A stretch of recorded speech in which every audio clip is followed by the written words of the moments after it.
was purchasing a lot in West Dallas, and I thought that all of my checks were there, right? I thought we had water, thought we had sewer. So I went ahead, pulled the trigger, spent 27 grand on purchasing this lot.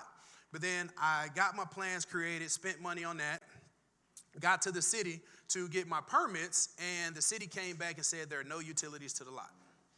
I said, what do you mean? I have a manhole right here directly in front of my property. I have a fire hydrant right down the street. So you mean to tell me that there's no utilities to the lot, right? And he said, no, sir, there's no utilities in the lot. The reason why you see that manhole right there is because we started to do development in this neighborhood, and we never got around to connecting your sewer main to that manhole. So your sewer main is 200 feet down the road, and it's going to cost you 90 grand to run that sewer main to connect to that manhole. So I didn't do proper due diligence. Now, luckily for me, there was another sucker like myself who needed to use that lot as a parking lot.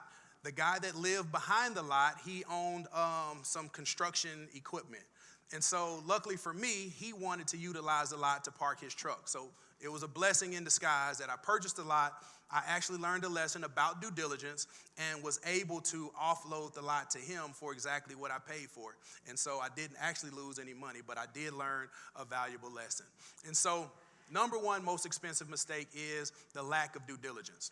And then number two, when people get into new construction, what they think about mostly is the vertical financing cost, right? They think about the foundation. They think about framing, the sticks and bricks, right? What the AC is going to cost.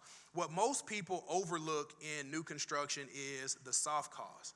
Things like your plans, your permits, any pre-development utilities that may have to get installed, things like that. Any off-site road work.